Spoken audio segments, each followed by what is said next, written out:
Tamika Ruffin. I do work for CFNC, or College Foundation of North Carolina. And if you're not familiar, our whole goal is to try to make sure that especially people who live here in North Carolina have information about getting ready for college, whether or not it is undergraduate college, graduate school, whatever stage you are in life. That's our goal.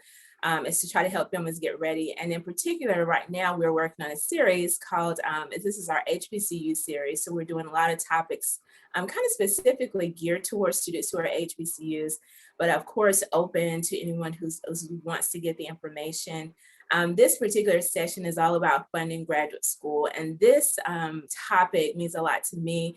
Prior to working with CFNC, I actually worked in financial aid at public and private institutions at a couple of HBCUs, actually.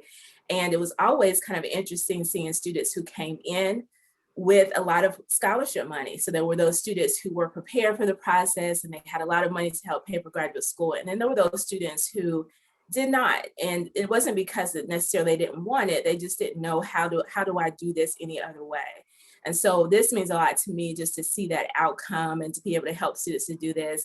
I did attend undergraduate and graduate school without student loans. So that's a whole other story. I will say, for my undergraduate degree, I wish I could say it was all my own. I did receive some scholarship money, but one of the things that my parents had done, which is a whole nother conversation, is that they did start saving for college when I was probably in late elementary school. And that's something that we're talking about too, is just building generational wealth, and having money to help pay for graduate school kind of helps you be able to build generational wealth for your children and your children's children. It's difficult to do that when you finish college and you do have loans that you're trying to repay yourself. So that's one of the things that we're also doing. We'll be doing a lot of series. If you're interested in learning more about how you save for college, we will have a series about that coming this summer, about saving for college and how you do that and how you start that. But today we do have some wonderful panelists that are going to be here that are going to give you advice and just information about things that they've learned along the way. And just how they did it also about paying for grad school. I am not doing this alone. We also have a co-organizer. Her name is Patty Harris, Miss Patty Harris. So I'll let her introduce herself and then we'll get started with our panelists.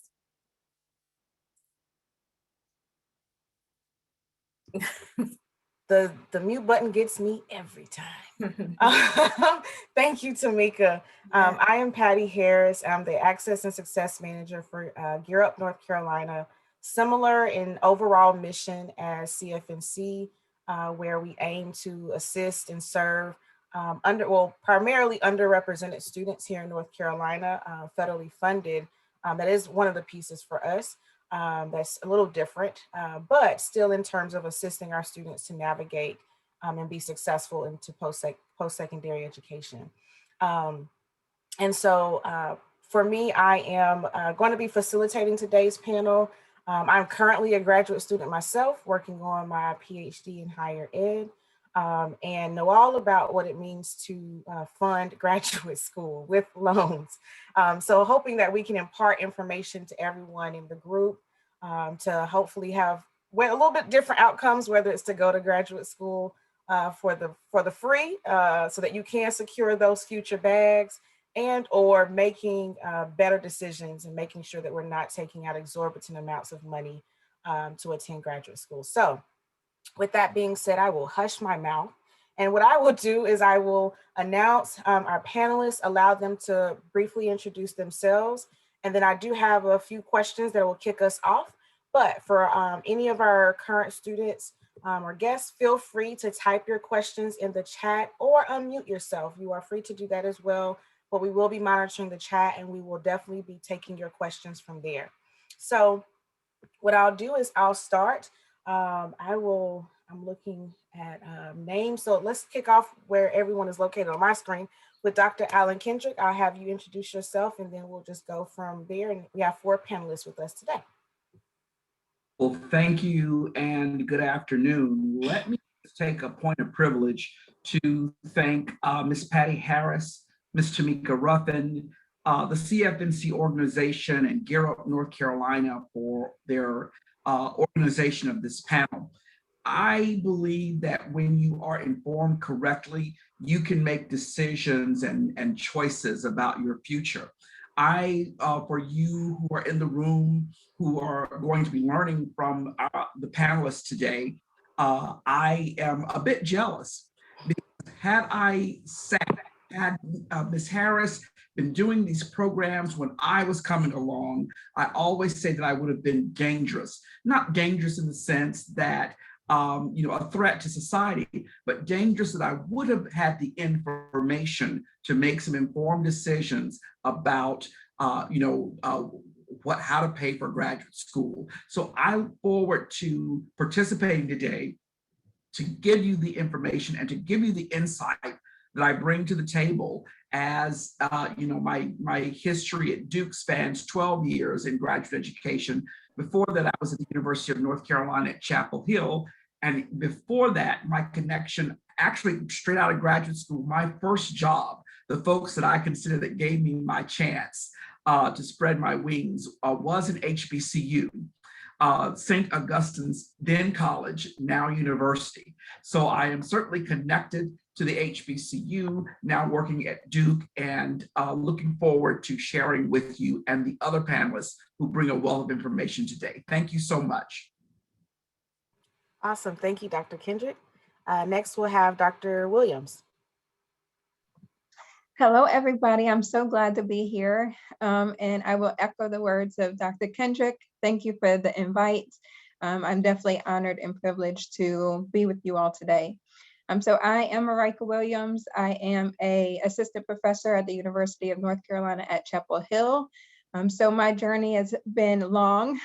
So I attended North Carolina Agricultural and Technical State University, Aggie Pride. And that is why I am involved in this. And that is definitely where my heart lays. Yes, Aggie Pride. So I was a double major there in animal science and laboratory animal science. And then I went to veterinary medical school at North Carolina State University, where I stayed at NC State for quite some time. I did my residency in laboratory animal medicine, as well as my PhD in comparative biomedical sciences, and my concentration is pharmacology. And I just finished my PhD in last May, yes. And so I'm finally a big girl, and now I am an assistant professor here at UNC. So that is me, and I am excited about all of the questions that you have. Awesome. Thank you, Dr. Williams. Next, I'm going to ask, and I don't want to say it incorrectly, but Miss Ihora? You got it. Awesome. Okay. Hello. Thank you for having me. I'm Bashira Ihora, and I'm a registered dietitian with a private practice in Charlotte. I'm also working on my PhD in nutrition at the University of North Carolina, Greensboro. Undergrad, I attended North Carolina A&T State University as well, and then did a master's in nutrition at the University of Illinois at Chicago, and can speak to switching careers and trying to avoid taking on student loans in the process, and just paying for graduate school without student loans as a career switcher. But excited to be here. I think, like Dr. Kendrick, I wish I had access to conversations and programs like this when I was applying to undergrad and beyond. So happy to be here. Thank you so much. And our final panelist, we'll turn it over to Ms. Johnson. Good afternoon, everybody. My name is Angelica Johnson, and I am currently at Vance High School. So if you hear buzzing in the background, they're just in school moving around. But I am a graduate of Winston-Salem State University, right up the street from A&T. So Ram Pride all the way. And I'm also a graduate of Hampton University, where I received my master's in mental health counseling in 2016. But thank you for taking the opportunity. I do the work that y'all do, except undergraduate level. So I work at communities and schools where I'm helping prepare my juniors and seniors for that real world, whether it is the career exploration or college. That is what I do. So thank you for coming. Thank you for inviting me again. Awesome. Thank you so very much to all of our panelists. So I will kick us off with our first question, but again, to the students that we have that have joined us, feel free to come off mute or type your question in the chat box. We will be paying attention to that. And so we want to make sure that we cover as much information as possible. As you will know, or even raise your hand. Yeah, that reminder of just saw that Dr. Williams had put her hand up, but feel free to also use the features in Zoom if you're logged in where you can do that, and we'll call on you as well. So to kick us off, I want to just ask our panelists, first question, when and why did you decide to go to graduate school? And I'll let whoever would like to start to answer that question, feel free.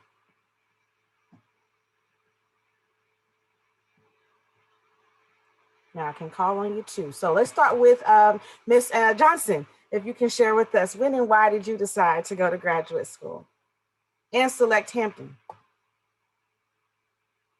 You muted.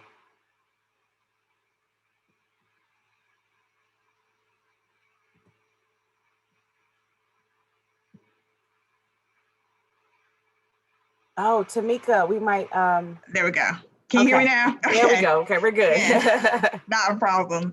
So after graduating from Winston in 2012, I actually took a year off. I know when I was in undergrad, a lot of people were like, you have to go get your master's right after, like go forward, go it right now. And I was like, I don't want to waste nobody's time nor my energy right now after 4 years of undergrad. So I took a year off and I applied to Hampton University. So a little backstory, my mother worked at Hampton. So that was my first exposure when she was in financial aid as well. So I knew of the school, I knew of the culture. I always said I wanted to go there growing up in Newport News. So when I got the opportunity to actually go up and talk to my professors, he actually accepted me on the spot rather than completing the application as well. But that's what I did. I went to Hampton knowing that I wanted to do something. I wanted to get out of the state of North Carolina just to explore and spread my wings a little bit more. But I definitely took that year to see what I wanted to do rather than kind of rushing into my decision. But Hampton definitely helped prepare me for that.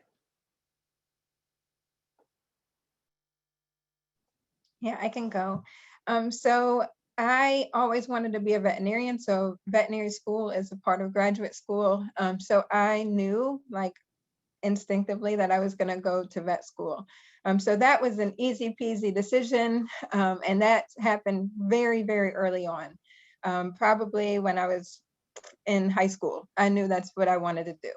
The PhD was a little different. So I was exhausted from vet school, and vet school, those loans are very real. So that is a whole separate topic.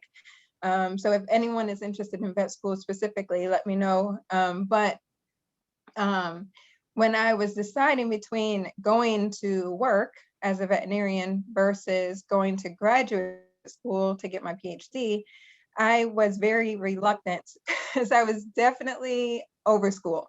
It was a very long 6 years. So I had a mentor and I was working in research with one of my mentors, and he said, hey, you might as well just do your PhD. And I'm like, oh, I don't know about that. And I loved him, and I loved the confidence that he had in me. And I also really, really enjoyed research. And I wanted to, and I knew that I would have endless opportunities with a PhD. The PhD holds a significant amount of weight. And so people respect you a little more and respect your opinions a little more. So I decided mid-residency to go forward and get a PhD in comparative biomedical sciences. So that's kind of when and how I decided. And I like, any other questions, just let me know. Thank you.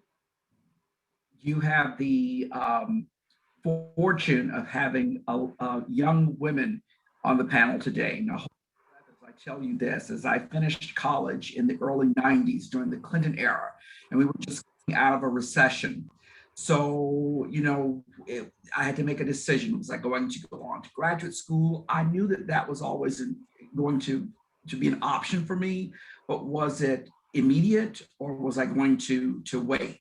So I wound up finishing college and working for 2 years. There's a 2-year gap between me and graduate school, and worked for Wachovia Bank of Georgia. You all probably know it as Wells Fargo today. And then from there, I worked for Equifax Credit Information Systems. Now, why is it important that I tell you where I work? I want you young people to always remember, now my credentials, I'm a political scientist. I, graduated with this degree in international studies, which is in political science, essentially in areas of outside of the US. But you always have skills that people are looking for. I was on the international team just because I spoke another language when I worked in credit, okay? And even in graduate school, I learned even, you have to market yourselves. Always think about how you're gonna market yourselves, because I teach courses now on the politics of credit. Why? Because I have experience with the crediting, with one of the major credit reporting agencies. So don't ever lose yourself. You always take that whatever you bring to the table, that you always have something that you bring to the table, and you figure out how you incorporate that. So advancing, I got interested in graduate school in esoterically Black electoral behavior within the African diaspora. So, I did this dissertation looking at persons of African descent and voting behavior in Great Britain. So then it brings me to this day to say, now, all of those skills and all that training as a political scientist, I started teaching as a political scientist, but you can see that now that I've wound up as this kind of career administrator who now works in graduate policy.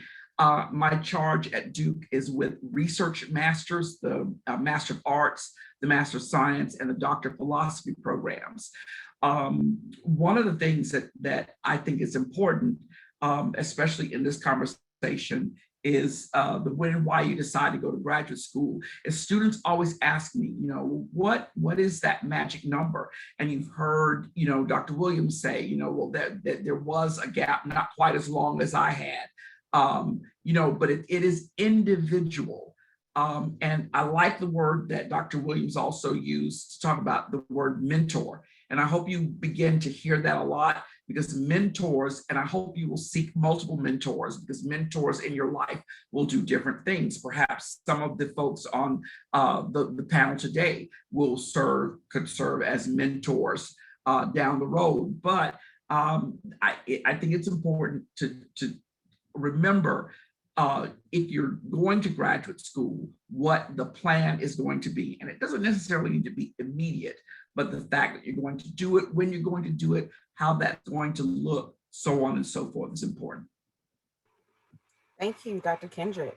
And so, Ms. Ihora, I will actually transition, and you kind of talked about this a little bit, Dr. Kendrick, but into a question that just came in the chat about outside of the United Negro College Fund and the Thurgood Marshall Fund, what are some other funding opportunities that help guest said master students at an HBCU, or other opportunities that you might be aware of, whether from your own personal experience or even others that you may know about, and then we'll talk about this a little bit.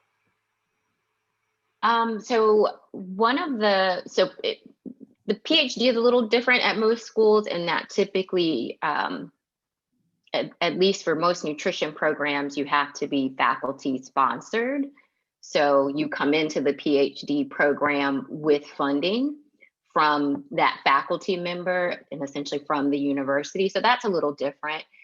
But for those who are looking at careers in science, a great resource is Pathways to Science, and also the RISE network. Both of those are focused on STEM careers and helping students to identify funding opportunities. If you're looking for Other scholarships, the Robert Wood Johnson Foundation is also another great funding source for grant opportunities. Particularly if you're interested in more on the health equity side and public health side, they provide a lot of grant funding, which students can apply for. You don't, and you know, master's or an undergraduate student could apply for. You don't necessarily have to be doing research. So those are some of the sources that I'm aware of, but thankfully at the PhD level, I did not have to worry about funding.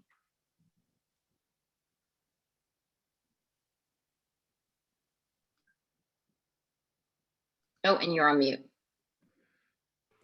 Beats me every time. We're working on a resource list that we can definitely put and share the information. So great for pointing that out. And then Ms. Johnson, you have anything to add? I see you came off mute. Yeah.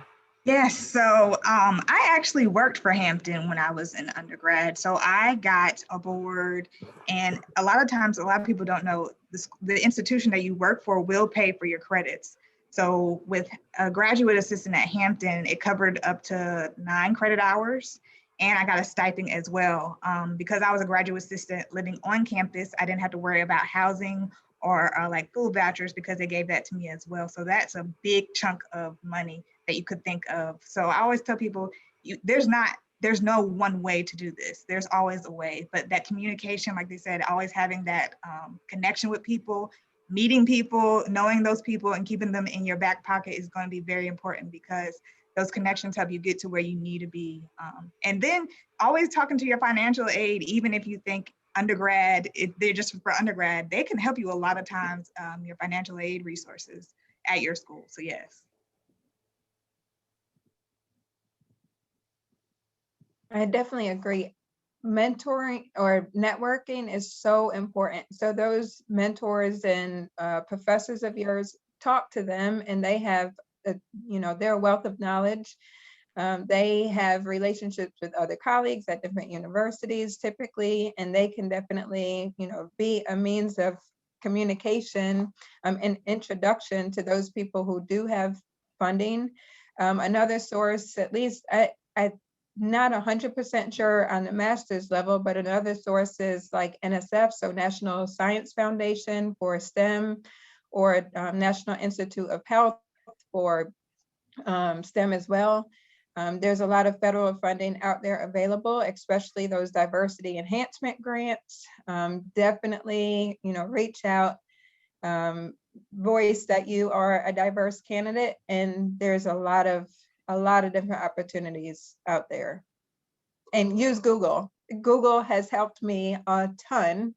Diversity grants that are for STEM, or whatever verbiage that you want to use, Google it, and that kind of can give you an idea and a track of, hey, I have this resource, let me bring this to my advisor, a mentor, and ask them about that, or your financial aid advisor.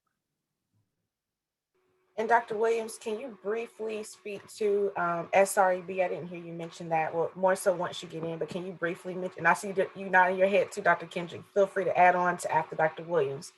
Yep. So I was, when I joined the PhD, I looked into the Southern Regional Educational Board, so SREB. That was a great resource, and not only financially, but guiding you, and the institute that they have is phenomenal. Like a conference will showcase, it's really just for diverse candidates. So it is a huge opportunity. So sreb.org is where you would find that information. Also, there's Sloan Scholars. I don't know what that stands for, but Sloan Scholars is another opportunity. And the Gates, Bill Gates Scholars, I believe it is. So that is definitely a resource that you should look into. So SREB is typically STEM focused, and Sloan Foundation is also STEM focused. But definitely go to that website and apply. In North Carolina, most of the SREB scholars are through the program itself. So through NC State, they had SREB scholars. I'm not sure how it works at the various HBCUs, but definitely go to that website. I would agree, Dr. Williams. Actually, the SREB sent me to school. So that's I was able to get my degree. And they do have some slots for people in the humanities and social sciences. Okay. Like me. And the Sloan Foundation is the Alfred P. Sloan Foundation, which is the funding agency. So thank you for mentioning that. I will also mention, in addition, to check out the National GEM Fellowship for students in STEM. That is also students, a lot of them enter, they don't even have PhDs yet. They are being admitted to Duke or looking for programs. And sometimes when departments are looking at your, if you have received an outside fellowship, it makes you a very competitive candidate. So this is why it's important that we are talking about things like the NSF, the GEM, the Ford Foundation is also another one.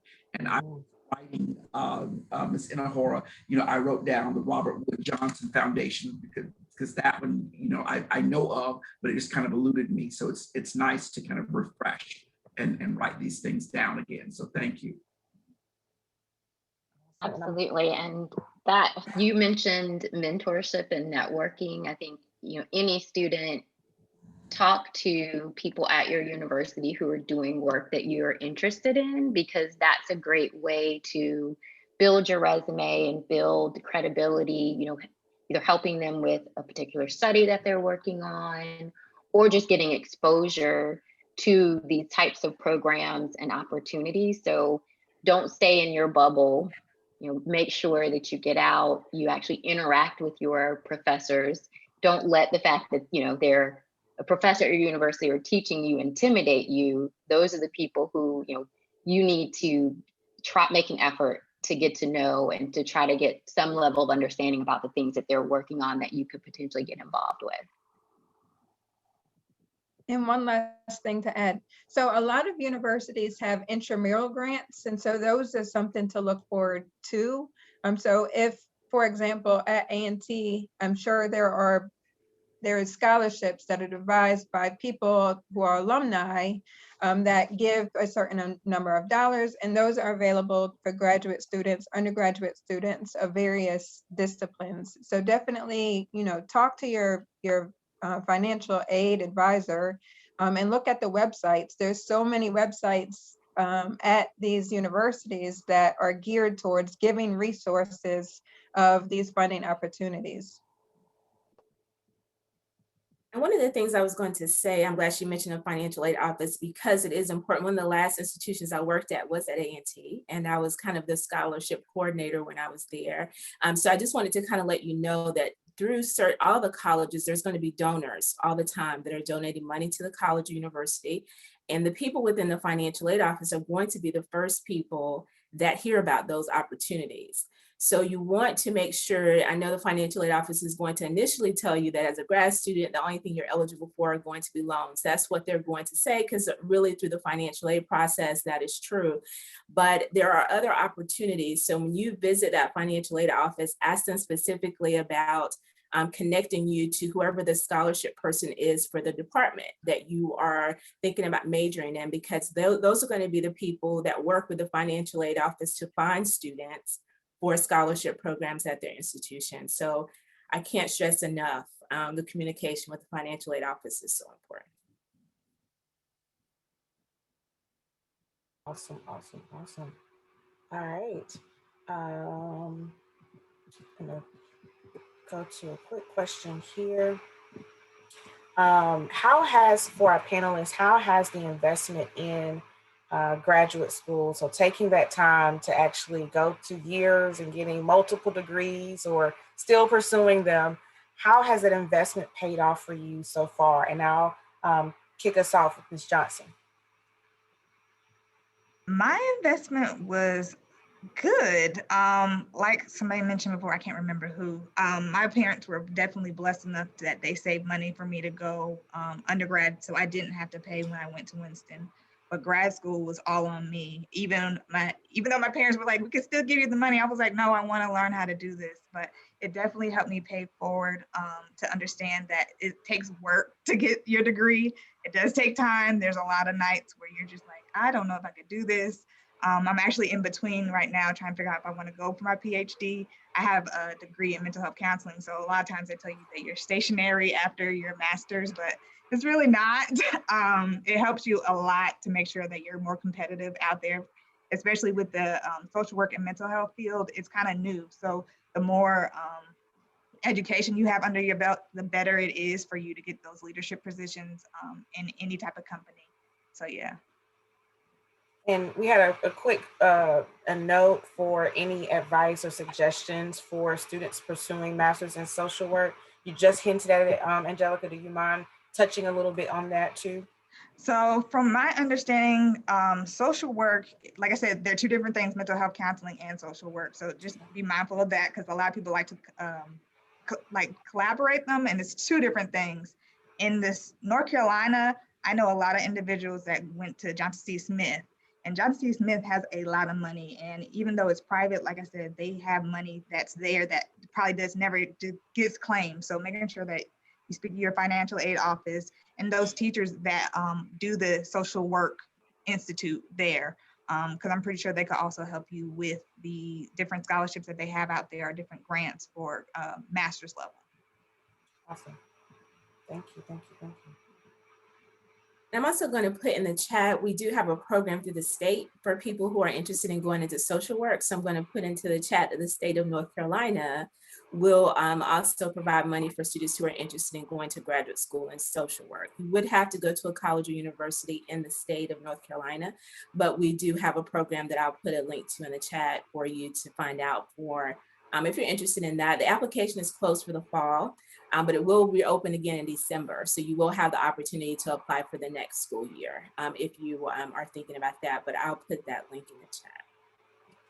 And I'll add from the higher education perspective, so I did get my master's in higher ed at NC State and worked on the college campus. And I believe it's been mentioned a couple times about kind of like being sponsored by your institution. And so I know that several institutions will have some sort of education program or have various roles within like student affairs or student-centered positions that can help supplement funding. So at NC State, for example, even though I was in the field, we did have students who were not necessarily in student affairs who might be in counseling or social work, some of the other humanity fields, who might serve as a resident director and worked in housing. Now, the beauty of that, though it is a little taxing, working in housing and kind of living on the campus, you have the benefit of having your housing paid for. I also got a meal plan paid for. And so that in and of itself was a huge economic relief for me in that space. And they did pay me a little bit, but just to have those main bills kind of taken care of definitely helped finance my journey. And so, but we had people from other fields also serving those capacities. So even regardless of what field you're coming from, definitely tap into or see what other resources that you may not immediately think about that can help supplement your costs, because living expenses are just as much a cost as tuition and fees on the graduate level. So I definitely wanted to point that out. Ms. Harris, I like Yes. what you said. I might just add briefly that investment that you make in yourself, even that investment that you make to find scholarships and fellowships is important. The lowest stipend for the PhD that we pay at Duke is around $27,000 per year. And I tell people that is you can't stay in the mall with that, and you won't be able to buy a Lamborghini. It is an investment in your future success, however, and it is substantial enough for you to be able to live while you are in this working really as a full-time student. Mm-hmm. Great point, great point. Yeah, I'll add one thing to that, maybe a couple things. So it definitely, so it's sacrifice and definitely investment. So sometimes you take a little less salary or a little less stipend for a better opportunity. So I've done that all of my life so far. I've definitely sacrificed a bigger paycheck for a, more significant reward in the end. So I've been in school, thankfully I can say that now, was in school for over like 14 years of my life. And that was a huge investment and a huge time, suck, I guess you could say. But I would not be standing where I was today if I did not go through that sacrifice and those investment opportunities that really made a significant impact on my life. I had multiple offers for jobs. And I definitely was able to choose and be selective, which is really nice. And a lot of my colleagues don't necessarily have those opportunities. I say that very humbly, of course, but it definitely allows you to make bigger decisions and not have to just, accept any job. It is definitely worth the sacrifice of the tears and the time and the like sleepless nights. And every day you sometimes ask yourself, why am I doing this? Like, what am I doing? Why? But, once you pass through the tunnel and get the light, it is definitely worth those sacrifices. And having, and I'm kind of deviating a little, but having people in your corner to help you understand the investment and remind you that you are making an investment, you are going through that sacrifice, keep on going. You got this, girl, you got this, boy. Like, that is super important. Just to have like a cheerleader, a cheer corner, I guess, to help you understand and realize, okay, this is worth the investment. We got this. We got this. Come on. Because at the end of the day, there's going to be a lot of people who have undergrad degrees and not necessarily a lot of people who have a PhD or the expertise or the experience that you would have if you continued forward in school. So I'm always an advocate of, get that PhD, Miss Johnson, become Dr. Johnson. You got this. So definitely push yourself beyond your limits and your expectation, but I digress. So it's definitely worth the investment. I'm done.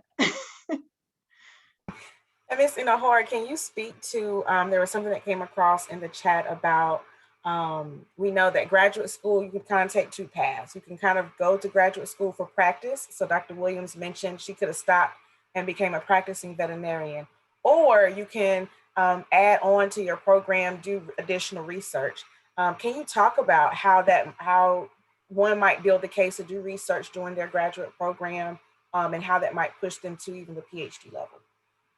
Yeah, I think if you're given I know that your decision might be around one being more work than the other, but if you're given an opportunity, I would always choose research. It just gives you another layer of skills that are marketable in the workforce. Regardless if you want to teach or not, it gives you another layer of skill. It also helps to build credibility because hopefully you'll be working on some type of research that can be published. So when you can walk into an interview to say, not only here is my coursework, but here are the other skills that I've developed, either as an undergrad or as a master's student, that just gives you that extra edge over another candidate. And then third, research generally opens opportunities for you to expand your network. So typically, if you're working on a research project, it's not just you and that professor. That professor has generally built relationships with other professors across other universities. So typically, projects that I work on, there might be 4 or 5 other professors across different universities collaborating on a project. So it just gives me, it expands my reach and my access, to opportunities. I would also say as well that there aren't a lot of the number of African Americans or even just minorities, people of color in academia is already small to begin with. So if you're going to pursue an advanced degree, you want to give yourself as many opportunities as possible to stand out from others. And I think, doing a thesis as a master's student, getting involved in a research project as a master's student is a way to do that. So I highly encourage it. Even if you're going into a field where it is more clinical and practice oriented, I still encourage you to do research and to do a thesis. Yes. And I mean, I'm living example that you can do both. So I still practice clinically, but I'm also doing research as well. So it doesn't have to be an and or, even if you're going into a clinical practice field. You don't have to, don't approach it as if I can only do one or the other. Yes, thank you so much. And Dr. Kendrick, not sure if you may have some points or any other panelists that may have points on this, but there was a specific point, since you have some more so graduate school, big picture perspective. We did have someone speak or ask about accounting, and then just what suggestions might you give, or funding for those that might be interested in accounting programs, but then also suggestions you might give to those post-graduate school on how to find ways to assist in paying back for graduate school. So I appreciate those questions. Let me first address the accounting programs. And familiarity with accounting programs, I've been talking about the bigger picture here, are through business schools. And typically our business schools are really talking about funding and having donors. I will say hands down, I look at our rich cousins, even in the Duke community, the Fuqua School of Business. So as you begin to look at programs, think broadly about the specific areas, the broader areas that these fit in. Whether it's if it's accounting, it's likely in the business school, and to see what folks are working on. Those at accounting, what is it? Behavioral organization, marketing, markets and management, those types of things. So actually Duke offers the PhD in accounting, which is fully funded. One of the things that I find that's a little bit weird about Duke is that we, and I want to make sure that I clarify this for all of you, is that we have some master's programs, but many of our research programs just say PhD. They don't offer. They said, there's no master's degree here. And so I want you to understand, young people, that sometimes, you will earn a master's degree en route to a PhD, but I always love the fact that I can look at an audience like you to say, what makes you think you're qualified to do a PhD right out of an accredited bachelor's degree? And you are. The thing is that you are. If you have the undergraduate experience, our panelists have talked about having research under your belt, these types of skills. You can go from BS and apply for the BA or BS and apply for the Doctor of Philosophy degree here at Duke. Sometimes for folk like me, I felt that I had to have that stepping stone at the University of Virginia. When I was coming along, everyone had to kind of stop at some point, earn the master's degree, and that determined who went on. But I want to encourage you, as Dr. Williams has said, is to go for it. As Mr. Ihora has said, go, look, our panelists, look at all of them. I mean, just looking at their backgrounds, it's quite impressive. Now to talk about, was it Ms. Harris, like post undergrad or post grad school? Because one of the things I don't want you to do is come out of a PhD program with heavy loans or significant loans. The programs that I desire and want you to apply to will be waiving your tuition and fees and providing a stipend. Now, as Ms. Ruffin said, now I want you to think financial aid. Financial aid is not a nasty word. Let's talk positively. We have a financial aid program. When you enter the PhD program at Duke, I'm going to ask you, what does your financial aid look like? So your financial aid automatically is going to include 5 full years of funding all right, where the tuition and fees are waived, so you don't owe anything. Now, if you want to pay for a Duke degree, you call me because I can do a lot more with your money. We can invest in Tesla. We can do a whole lot of other stuff. Okay, but when you come, when you say I committed to the Duke PhD, I'm like, wow. So now let's talk to me about financial aid. So you don't have any tuition and fees. How much is your monthly stipend? And is your monthly stipend, is that $30,000? Are they paying you over 9 months? Are you stretching that out over a full year? And so that's how I want you to think, especially. And then, remember, going back to our conversation, that there are ways, master's degrees are less well-funded from the university side, but we've talked about those organizations that you can receive funding through. And that is important as well. Thank you so much. And I can't specify that enough in terms of, the funding that is available at your institution for graduate studies. If you can avoid it, you let that be a guide to your search. Don't let, I've got to figure out somewhere to go and whoever will take me, I will go. Let, the funding piece be a part of that conversation of priorities in terms of, wait a minute, no, who's going to pay me to come to their institution? That should be the perspective that you should take. Somebody told me this, never pay for graduate school. And I'm always, a little mindful with those, very specific statements about nevers, like, wait a minute, you sure? But let that be the guiding practice. I think oftentimes we go in with the mentality of like, I've got to give something, I've got to work on or make sure I'm doing my part. And that is great work ethic to have toward writing a paper and doing research. That's where the work comes in. But these institutions have this money and you want to make sure that you're getting part of that too. So great questions. I did want to, we've got about 10 minutes left. And so I wanted to, if you have a burning question, if I did not answer, I see someone that has a specific question about speech language pathology. If there's anyone that can speak to that, I know that's pretty specific, but I don't want to ignore that question.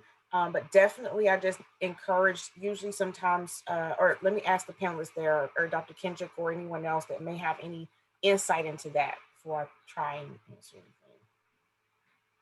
I know there's a program at Hampton for that. Like she said, it's very specific. I never heard about it until I got to Hampton. So just do your research on what schools that are out there.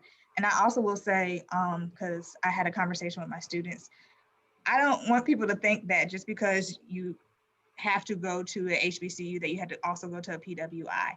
I am a double HBCU graduate. So please look into those institutes as well. Just because you went to HBCU undergrad does not mean you have to go to a PWI. HBCUs are as competitive, or if not as better competitive compared to those PWIs. Hampton threw me in the ringer. I actually was in a dorm working with females. So I understand what I'm doing in high school level. So I got to see the transition from their high school to college and how mental health is a big deal between then and there. So like I said, just make sure that you understand that just because somebody said that you have to go to a PWI, you really don't have to.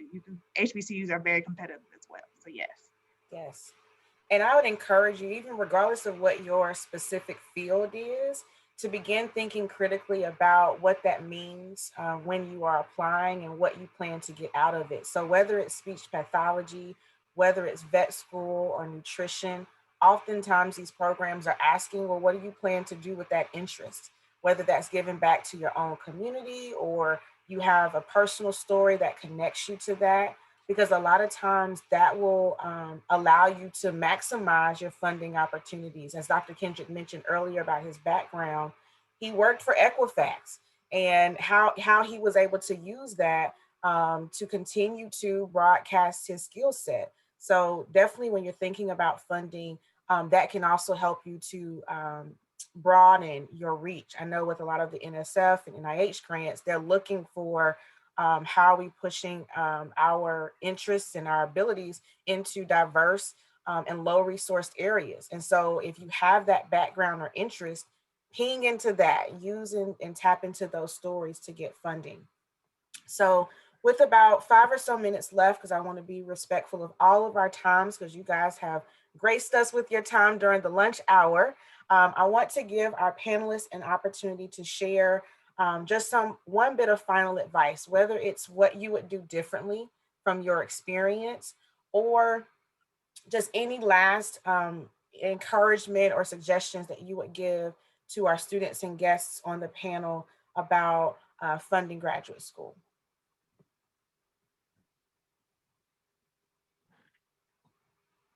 And anybody can go first.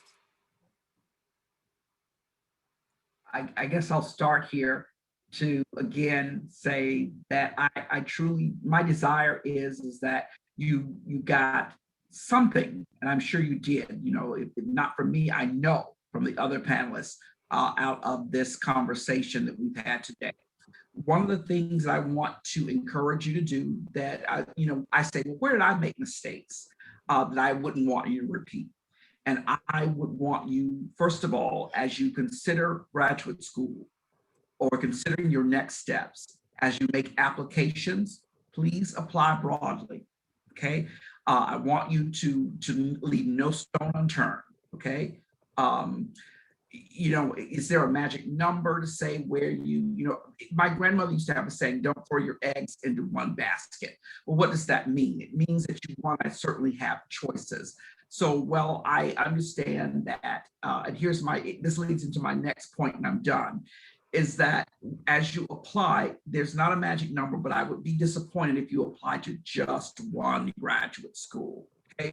There are many of us out there because many of us do different things. Many of us are nuanced. So, but again, apply broadly. As Ms. Johnson would tell you, apply to the historically Black university, and now that you have options, you can apply to the Dukes and the University of Virginia, so on and so forth.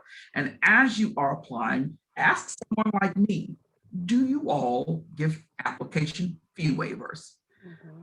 The one essentially at Duke that handles that. And I have the ability to say yes.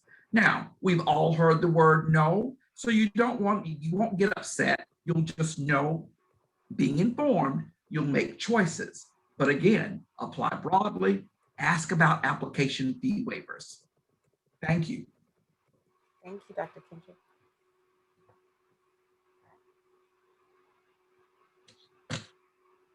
So I guess words of advice, just be informed, use your resources very wisely, like use your colleagues, use your friends, talk to each other, because you guys may be going through the same thing and can, leverage each other and get advice. So just stay informed, be on top of it. Don't go to someone's office and not have done your research. Like, we all are very busy, but it is your responsibility as a future graduate student to inform yourself and look for different opportunities. Graduate school is very independent, so that is one step and one way to prepare yourself for your independent journey. So just utilize your resources, encourage yourself, stay on top of it, and you got this, and definitely do it. Do the PhD. Why stop at master's when you can get a PhD? I feel the vibes going directly to Ms. Johnson. I was about to say, let me go ahead and speak. Yes. I do plan on getting my PhD, and somebody asked about that higher education. So I probably won't do a PhD in mental health counseling. I do probably see myself doing that secondary education because that's my kind of passion after figuring out what I love to do. But like everybody else said and echoed, just be confident in yourself. It's going to be stressful. It's going to be tough. There will be some rough days, but just know at the end of the day that it's going to pay off. And at the end of it, you'll be the expert in whatever field you choose. So people will be coming to you for that knowledge. People will be looking for you for your expertise because you did your work and it paid off at the end. So yes, and I definitely will be following up, I'm pretty sure, with a few of them about what my next steps are to actually to go to that next level as well. So yes. I think I'll just wrap up by saying that graduate school is a lot of work. So definitely think about not just, am I interested in pursuing graduate school? What am I going to do with that investment? And just make sure that it's something that you're very interested in and passionate about, because it is going to be a lot of sacrifice and hard work. So do your homework, talk to as many people as you can that are in that field to understand, what does a typical day look like? How are they using that degree? How marketable are those skills? So that you just have a really good understanding before you dive in about what you're getting yourself into. The more that you know that, you can, one, be prepared for that application process. Two, you've got some, first level knowledge about what it's going to take in that field that you could talk about in that application. And then three, you've networked with someone who's in that field who can possibly help grow your network for the future. Thank you. And I will add one last thing to that. Social media is a great place. Something I have learned that I didn't think about. Twitter is actually a great place to follow a lot of these organizations with funding, or even scholars in the field, and to see what they're talking about, see what articles they've written. Just as a great way to just stay informed. It's been very helpful for me. So I definitely encourage folks to log into Twitter as well. Before we finish up and close, I will pass the mic to Tamika to close us out, and thank everyone for coming.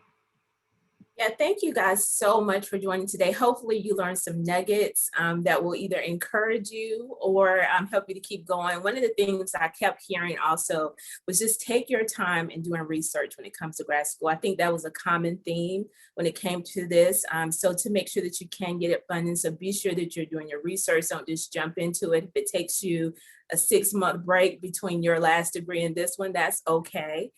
Just be sure that you do your research so that you can make it happen. But we do want to thank everybody for joining us today, and hopefully it was informative. We will have many more sessions throughout the year, so definitely visit our events page to learn more. And again, this session is recorded and it will be on our YouTube channel on CFNC.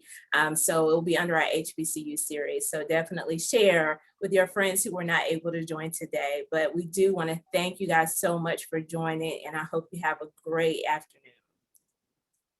Thank you, everyone. Thank you to our panelists. We greatly appreciate your time. Thank you. Thank you. Bye, everyone. Thank you. Bye. Bye.